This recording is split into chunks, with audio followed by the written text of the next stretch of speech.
What we heard, Evan Neal put on a lot more muscle. Training camp rolled on as the media met with several players in the afternoon before Friday's evening practice. Tight end Darren Waller, offensive tackle Evan Neal, and cornerback Deonte Banks spoke to reporters over Zoom ahead of training camp practice number 3. Here are the top highlights from Friday's player press conferences. Neal put on a lot more muscle. When he reported to training camp last year, right tackle Evan Neal was officially listed at 6'7", 350 pounds. As many young players have noted in the past, training in preparation for the combine and draft is very different than training for a season. Now heading into year 2, Neal was able to turn his focus this offseason on getting his body ready for an NFL season, which included adding some muscle.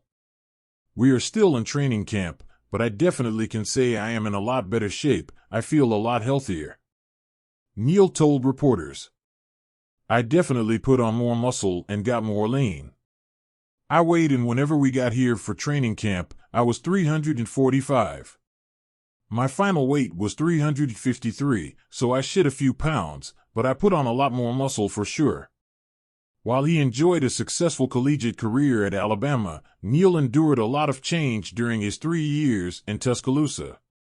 Neal switched positions every year in college, moving from left guard to right tackle to left tackle.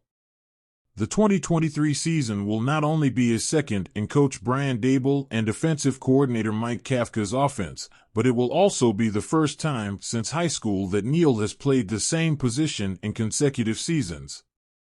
Despite the changes last year, along with a knee injury that sidelined him for 4 weeks, Neal is not making excuses for his performance. Instead, he is focusing on being the best he can be this season.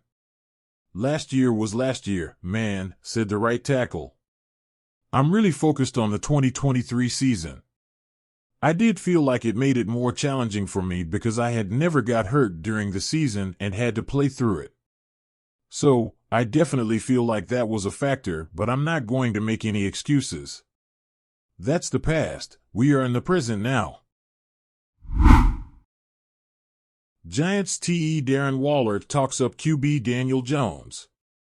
New York Giants tight end Darren Waller sounds excited to catch passes thrown by quarterback Daniel Jones when the games begin to matter in September. It's a relationship that's gelling, Waller said Friday about his chemistry with Jones, per Robert Sanchez of SNY. We've got a few months under our belt, staying in touch, open dialogue, ego removed. We can tell each other what we're thinking, what he may want, things I've been comfortable doing, things I like doing, and find a midpoint or just be able to learn about each other, so I feel like it's paying off. Just try to keep it going day by day and let the results take care of themselves. It was learned on March 7th that the Giants and Jones agreed to a 4-year contract that could be worth up to $160 million with $82 million guaranteed and an additional $35 million in incentives. Roughly 1 week later, the Giants officially landed Waller via a trade with the Las Vegas Raiders, and the 30-year-old is expected to serve as Jones' primary target when New York opens the upcoming regular season with a home game versus the division rival Dallas Cowboys on September 10th. Waller is happy to assist his new QB1 in any way possible. I'm coming in with the mindset of I don't want to be limited in any part of my game, Waller explained. Whatever they want to line me up and run at, I want to be able to do that and be effective at it. I want to be able to do everything and present myself as a viable option to the quarterback every time I run a route. Availability may prove to be Waller's most important ability as it pertains to the 2023 Giants. Injuries limited the one-time Pro Bowl selection to just 20 regular season games over his final 2 campaigns with the Raiders, and he recorded 28 catches for 388 yards and 3 touchdowns across 9 contests this past season. More recently, Waller has been called unguardable during training camp practices by New York defensive players. While he acknowledged that's an honor, such praise this summer will matter little if Jones' new favorite weapon is sidelined for a noteworthy stretch of time as the Giants attempt to complete back-to-back trips to the playoffs. New York Giants Training Camp Report. July 28, 2022 New York Giants Training Camp Report. The New York Giants held their third summer training camp practice of the year on Friday at Quest Diagnostics Training Center in East Rutherford, New Jersey. Absentees and injury report. The following players remain on injury or did not report lists. Active/physically unable to perform, PUP, list, W.R. Sterling Shepard, ACL, W.R. Wan'Dale Robinson, ACL, O.G. Marcus McKethan, ACL, D.L. LaShawn Robinson, meniscus, D.L. D.J. Davidson, ACL, and C.B. Aaron Robinson, ACL. Active/non-football injury, NFI, list, W.R. Jamison Crowder, calf. Reserve/did not report list, D.L. Vernon Butler. W.R. Cole Beasley, quad, D.L. Rakeem Nunez Roches, concussion protocol, and S. Gervarius Owens, unknown, also did not practice. Nunez Roches is making progress, said head coach Brian Daboll. He's not going to do anything today, but hopefully he is getting close. Owens will do walkthroughs, just got a little bruised that's still pretty stiff. Then, Cole got kneed in the quad. So, we will give him a rest day. Practice notes. Some snippets from various media sources.